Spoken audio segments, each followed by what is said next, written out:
जब कलिकाल में जीव का कल्याण इतना सहज सरल और सस्ता है, तो फिर कल्याण में बाधा क्या है? 4 प्रकार के दोष ही कल्याण में बाधक हैं। कितने दोष? 4 दोष। इन 4 दोषों के कारण कलिकाल में मनुष्य का कल्याण नहीं हो पाता है।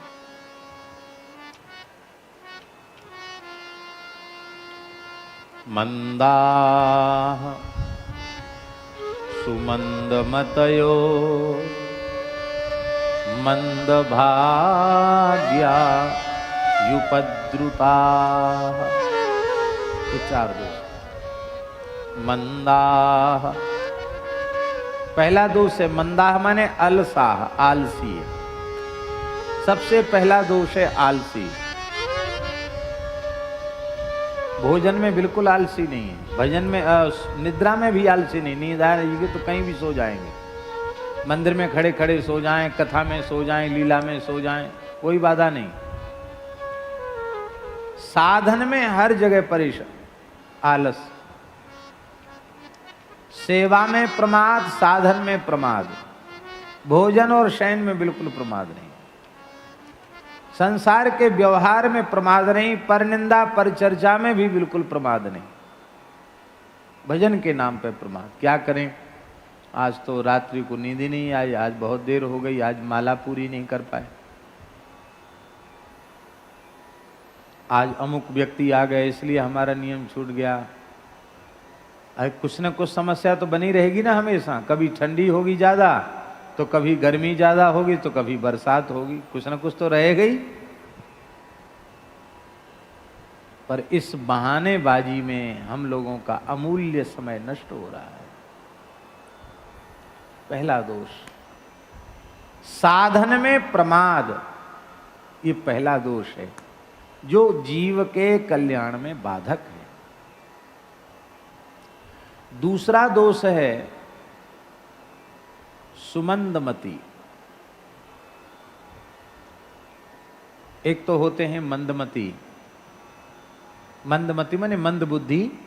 देखे होंगे मंद बुद्धि, कई बच्चे मंद बुद्धि होते हैं ना, उनको ज्ञान नहीं होता है, जवान हो जाते तो भी मैया बाप को मंद बुद्धि बालकों की सार संभार करनी पड़ती, न बोल पावे, न समझ पावे, न देख पावे, बड़ी समस्या होती। क्या हो गया इसको?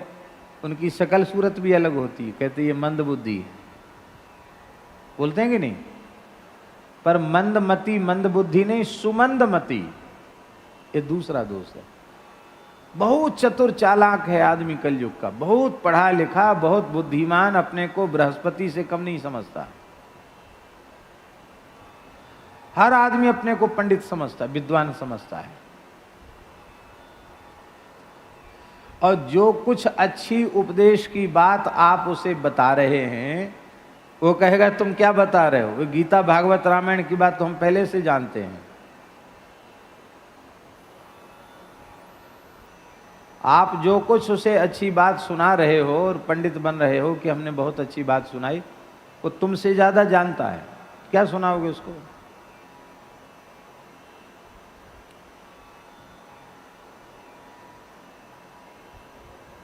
आशय समझे नहीं समझे? आशय यह है कि समझदार होकर, जानकार होकर, चतुर होकर, बुद्धिमान होकर भी पागलों का सा अभिनय कर रहा है, पागलपने में जी रहा है। अच्छी बातें सुनकर कंठस्थ करके दूसरों को भी सुना देता है मौका पड़ने पर स्वयं उन्हें जीवन में उतार नहीं पाता। संतों के सदुपदेश सुनने के बाद भी वह अपने जीवन की दिशा नहीं बदल पाता, अपने जीवन की दशा नहीं बदल पाता। न दशा बदल पावे, न दिशा बदल पावे। कहावत चरितार्थ होती है, ढाक के 3 पात। आत्मनिरीक्षण करो तो क्या अंतर आया? जैसे पहले थे वैसे ही हैं। क्या अंतर आया? ये है सत्पुरुषों के उपदेशों को सुनकर भी अपने व्यवहार को, अपने जीवन को बदल न पाना, ये दूसरा दोष है। तीसरा दोष है कि भगवान की सबसे भारी कृपा जीव पर होती है तो उसको संत का संपर्क प्राप्त होता है। भगवत प्राप्त संतों का सानिध्य, उनका दर्शन, उनका साहचर्य वो अपने पुण्य से नहीं मिलता, अपने साधन से नहीं मिलता, वह केवल और केवल भगवान की अहेतु की कृपा से मिलता है। अपनी ओर देखते हैं तो हमको लगता है कि इतने संतों का दर्शन होने के बाद भी हम जैसे थे वैसे ही रह गए, हमने उनका विशेष लाभ प्राप्त नहीं कर पाया। यही है मंद भाग्य। ये तीसरा दोष है। सत्पुरुषों की सन्निधि प्राप्त होने के बाद भी उसका जो लाभ मिलना चाहिए वो लाभ नहीं मिल पाया। न काम कम हुआ, न क्रोध कम हुआ, न लोभ कम हुआ, न मोह कम हुआ, न मद कम हुआ, न मात्सर्य कम हुआ, कोई विकार कम नहीं हुआ। क्या इन संतों के संग का दोष है? नहीं नहीं नहीं, इनका कोई दोष नहीं, न इनका दोष और न श्री ठाकुर जी का दोष, न समय को दोष है। प्रभु मेरो ही सब दोष। विनय पत्रिका में गोस्वामी जी कहते हैं सारा दोष तो मेरा है। कैसे देऊं नाथ ही खोर, काम लोलुप भ्रमत इत उत भगति परिहर तोर। कैसे देऊं नाथ ही खोर, भगवान को दोष कैसे दिया जाए? सब दोष हमारा अपना है। अब ध्यान देकर सुने, भगवान की कृपा से सत्पुरुष मिले, भगवत प्राप्त पुरुष मिले, उनकी सन्निधि मिली,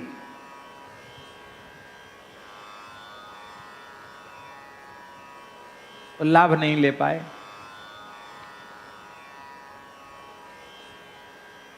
क्यों नहीं ले पाए? श्री प्रभुदत्त ब्रह्मचारी जी का दर्शन हुआ हमको खूब।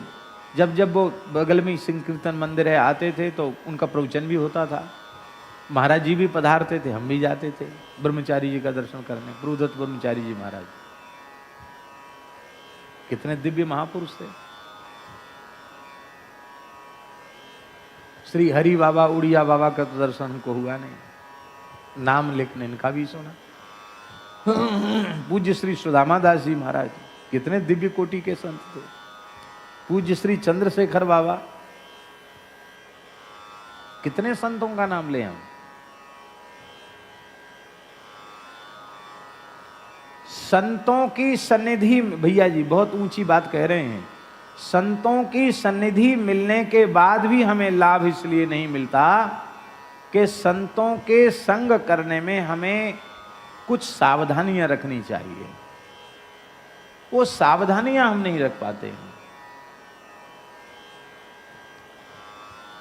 चार दोष न हो और हम संत का संग करें तो तत्काल लाभ होगा। ये हमारा भाव नहीं है, ये देवर्षि नारद जी का भाव है। नारद जी कह रहे हैं, ते मय्य पेता खिल चापलेर्भिके दान्ते धृतक क्रीडन केनुवर्तनी चक्रुः कृपाम यद्यपि तुल्य दर्शनाः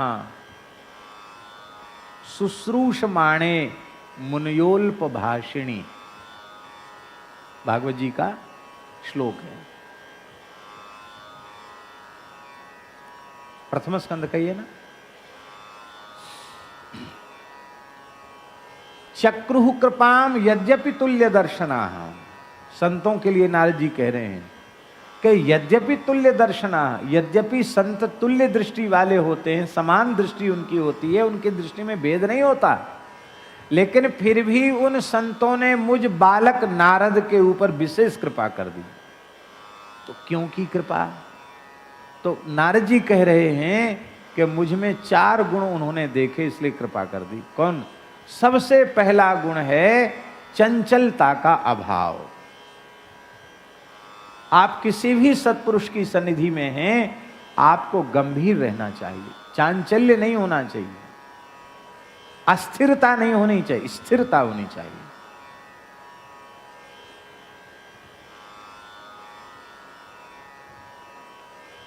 महात्माओं का संग छोड़ के लोग कहते हैं हम तपस्या करेंगे, अनुष्ठान करें। भले आदमी,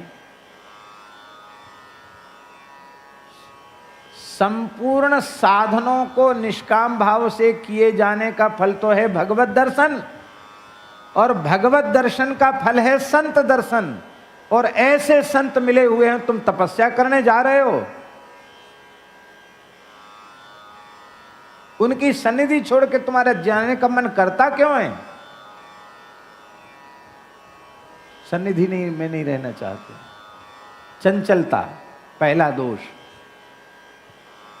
तो संत का लाभ लेना है तो पहला गुण होना चाहिए चंचलता का अभाव, गांभीर्य। दूसरा गुण है दांत। दांत माने जितेंद्रियता। जितेंद्रियता का अर्थ है विवेक पूर्वक अपनी इंद्रियों से पदार्थों को ग्रहण करना, ये जितेंद्रियता है। जितेंद्रियता माने ये नहीं कि हम देखें सुने बोले, नहीं, सब कुछ करें पर विवेक पूर्वक। जो देखना चाहिए वो देखें, जो सुनना चाहिए जो सुने, जो करना चाहिए जो करें। मर्यादित इंद्रियों से विषय को ग्रहण करें, ये है जितेंद्रियता। ये कितने? चंचलता का अभाव। दूसरा गुण है जितेंद्रियता। अजितेंद्रिय व्यक्ति को भी संत की सन्निधि का लाभ नहीं मिलता है। और जितेंद्रियता का प्रमाण क्या है? बहुत ध्यान से सुने। जितेंद्रियता है केवल इसको जीत लेना, इसको।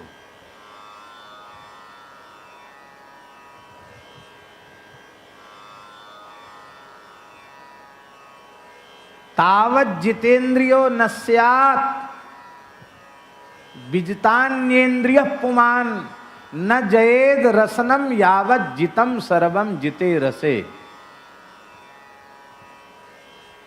सारी इंद्रियों को जीत लिया किसी ने, किंतु इस जिह्वा को नहीं जीता, रसनेन्द्रिय को नहीं जीता, तो दत्तात्रेय भगवान 11वें स्कंध में कह रहे हैं कि वो कभी जितेंद्रिय नहीं हो सकता।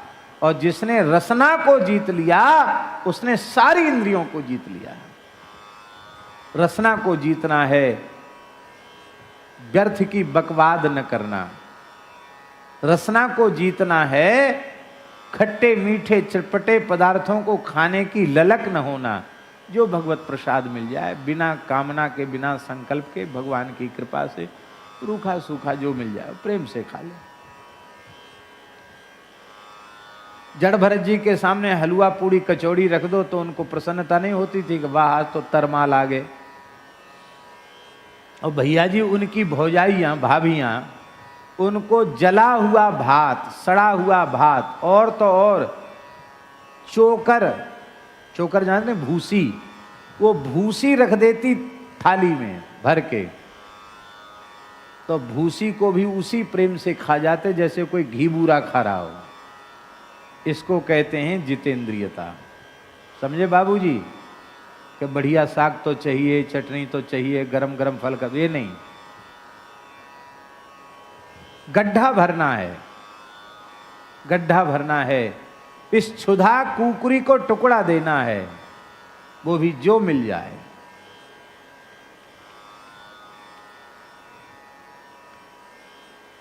हम तो खट्टे मीठे से ऊपर नहीं उठ पा रहे, भगवान के पास क्या पहुंचेंगे?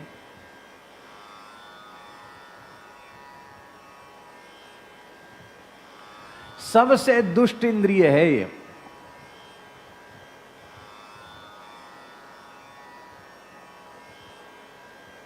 अभी परमहंस जी नहीं है, चले गए, वृंदावन चले गए। अनुमान है हमारा कम से कम 25 वर्ष तक न दूध लिया, न दही लिया, न घी लिया, न नमक लिया, न मिर्च लिया, न मिठाई ली, न खटाई ली, न तेल लिया न फल लिए, कुछ नहीं। यमुना जी के जल में रोटी भिजा लेना और पा लेना। बर्तन भी नहीं था, लोहे का कटोरा, स्टील का नहीं, लोहे का। ऐसे कहीं से फेंका वैंका मिल गया होगा इतना बड़ा वो।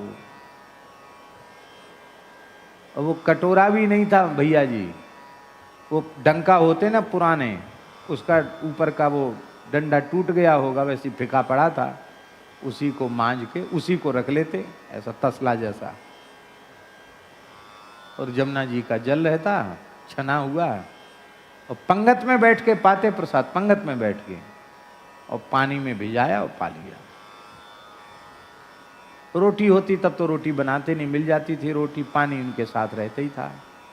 और जब पक्का भंडारा होता, खीर मालपुआ लड्डू कचौड़ी की रसोई होती, उस समय कुठारी से थोड़ा आटा मांग लेते, टिक्कड़ बना लेते, और बनाकर पाते वहीं पंगत में बैठ के पाते।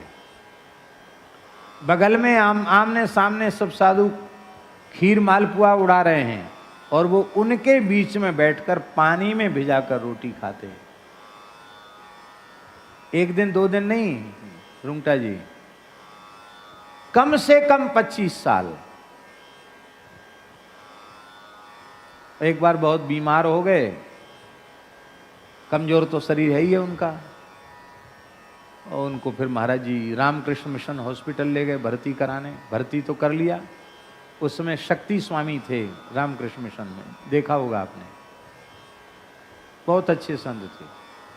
वो बड़े नाराज हो गए महाराज जी के ऊपर, बोले रे आपने कैसा मरीज भर्ती किया, कुछ नहीं खाता है, खिचड़ी खा लो, नहीं खाऊंगा, दाल खा लो, नहीं, दाल पी लो, नहीं खाऊंगा, कुछ नहीं खाएगा, क्या खाएगा, जहर खाएगा, क्या खाएगा, गोली खा लो, नहीं खाऊंगा, सिरप पी लो, नहीं पीऊंगा, मीठा है खट्टा है, कुछ नहीं, खट्टा मीठा खाते नहीं, ले जाओ इस मरीज को। होश में तो आ गए थे, कोई कैसा मरीज कुछ खाता पीता नहीं। महाराज जी से कहा, महाराज जी ने बड़े प्रेम से समझाया, परमहंस जी अब पूरी साधना हो गई आपकी, अब कुछ बाकी नहीं है, अब जो भगवान को भोग लगता है, जो अपने आप आ जाए उसको प्रेम से पा लिया। महाराज जी ने पवाना शुरू किया तो उन्होंने पाना शुरू किया।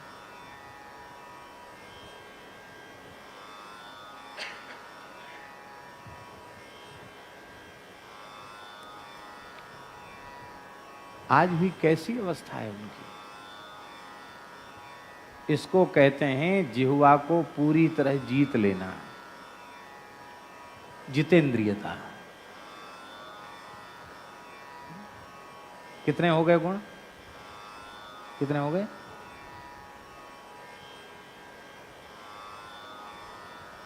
चंचलता का अभाव, जितेंद्रियता। तीसरा गुण है अनुवर्तन।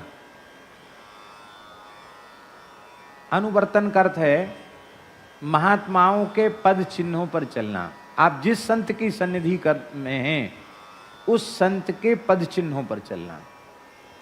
अच्छा एक भैया जी एक बात बताओ, बड़े से बड़े महापुरुषों के पास रहने वाले क्या उनके पद चिन्हों पर चलते हैं?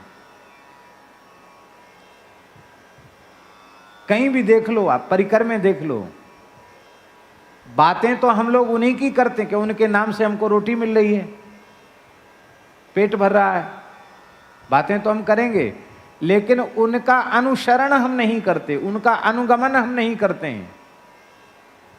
अनुगमन की बात छोड़ दो, गुरुजी कहें बेटा पूरब जाओ, बोले हमको तो पश्चिम की हवा अच्छी लगती है, हम तो पश्चिम में जाएंगे। हमारी हालत ये है।